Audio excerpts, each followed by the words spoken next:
कहले देखी आईएएस रो फुल फॉर्म कौन मु जानी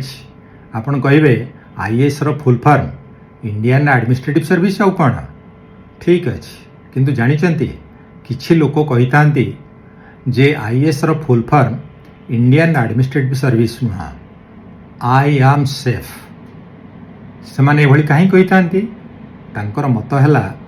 जे आईएएस ऑफिसर को पाखरे पावर प्रेस्टीज पोजिशन पैसा कौन नहीं तेणु से माने कहा खातिर करते तेणु सब बेले से माने सेफ एइथिपाई व्यंगरे बा थटारे ये लोक मैंने कही था जे आईएएस रो फुल फॉर्म होची आई एम सेफ किंतु आहुरी जानी जड़े आहुरी व्यंग करिक कहले जे ना ना ना ना ना आईएएस रो full form Indian administrative service नुह कि आई एम सेफ नुह आईएएस रो फुल फॉर्म है आई एम सर शुणी पारे आउ थे कहबी आई एम सर SIR ता माने है I am sir others are servants I am sir means I am साइब शुणी पारे तो देखि जितेबले गाँ गंडारू किसी लोक आसी था जिलापाल को देखा करने हाथ में दरखास्त धरते आउ अखा बैग धरिकी आसवे जाइकरी जिलापाल जो पियन थी कि दरवान थी पचारे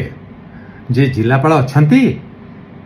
दरवान बा पियन कौन कह जिलापाल अच्छी कि जिलापाल नहांती सी कह जे साइब नहांती साइब व्यस्त अच्छी कि साइब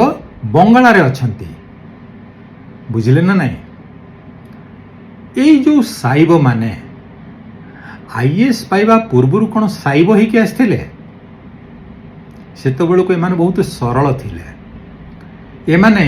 सेवक हेबापाई इच्छुक थिले जितेबाला इंटरव्यू दे था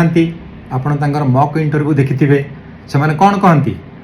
जे मु अमुक चाकरी चाहूनी समक चाकरी चाहूनी मु चाहूँ आईएएस हेबापाई कहीं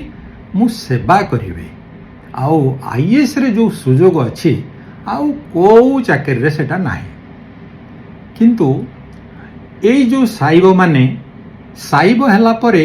कि भली सेवा करती से आपणकर मतामत उपर मु छाड़ी दूची जड़े साइबों कथा नेबा सी हेले मिस्टर संजीव खिरवार दिल्ली रो जड़े साइब दिल्ली रे गोटे स्टाडियम अच्छी त्यागराज स्टाडियम सेठी सकाळु संध्या बेले एथलेट्स माने आउ कोचेस माने प्रैक्टिस पाई जाई थांती किंतु एई साइब जनक निर्देश देले जे ना जितेबले सीए तांको स्त्री आउ तांको कुकुर जीवे मॉर्निंग वॉक रे बा इवनिंग वॉक रे सेतेबेले स्टाडियम पूरा खाली करा जिवो कोनोसी एथलेट्स बा कोचेस सेठी रहिबे नाही कि विचित्र सेवा देखुचंती त चिंता करंतु सबु आईएएस बा सबु साइब एपली ठीक नुह किंतु देखंतु मानसिकतार कि परिवर्तन हो जाउची आईएएस पाइगला परे चाकरी काल भितरे ये जो आईएएस माने थांती आपण देखिबे से माने तीन प्रकार रो हे जानती गोटे प्रकार रो हेले एंडुओ प्रजातिर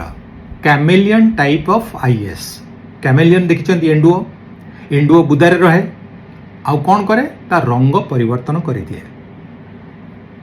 ये जो आईएएस माने एंडुओ प्रजातिर they change their colour that means their loyalty their commitment their allegiance to the political party जो पार्टी पावर को आसिला से तांकर धड़ाकने से फिट इन हो जाते गेला पुओ हो जाते इमान होचंती एंडुओ प्रजातिर आईएएस बा कैमेलियन टाइप ऑफ आईएएस द्वितीय टाइप रो आईएएस हेले जेब्रा टाइप रो आईएएस जेब्रा रो देह सारा स्ट्राइप थाए गार गार पड़ी थाए से गार गुड़िक जन्मरू मला पर्यंत थाए लिभि पारिबने सेमती किछि आईएएस अछंती तांकर गोटे निर्दिष्ट पॉलिटिकल आइडियोलॉजी रहिछि तेणु से आइडियोलॉजी को से परिवर्तन करि पारिबेने तेणु से आइडियोलॉजी रो पॉलिटिकल पार्टी जदि आसिला पावर को एमाने खुश भल भल पोजिशन रे रहंती एंजॉय भी करंती तृतीय प्रकार आईएएस सी होचंती lion type of IAS, fearless, भय कहा को नहीं. They are committed to the constitution, not to any political party. X party आसू, वाई पार्टी आसू, जेड पार्टी आसू, तांको पई किसी फरक नहीं. से माने आईन रे बंधा, संविधान जहाँ कहूँ से करेंगे. आउ बहुत बाधा विघ्नर सम्मुखीन हुअन्ति. मासकू बा वर्षकू 3-3टा ट्रांसफर मध्य पाई थांती. सबुबेले तांकर बेडिंग बिस्तरा बंधा होकर थाए. तांकर छुआ स्त्री पिला समस्त हैरान हुअन्ति. जितेबेले सरदार वल्लभ भाई पटेल आमर गृहमंत्री थिले, सी चाहूतिले जे ये जो इंडियन सिविल सर्विस बा आईएएस, इंडियन एडमिनिस्ट्रेटिव सर्विस, एटा गोटे steel frame of Indian governance बा इंडियन डेमोक्रेसी हो. तेबे ये स्टील फ्रेम पाई को प्रकार आईएएस दरकार? कैमेलियन टाइप, जेब्रा टाइप ना लायन टाइप? आपणकर उत्तर अपेक्षा है. देखुथांतु आपण भिन्न विचार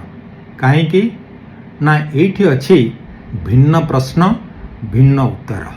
थैंक यू वेरी मच. नमस्कार.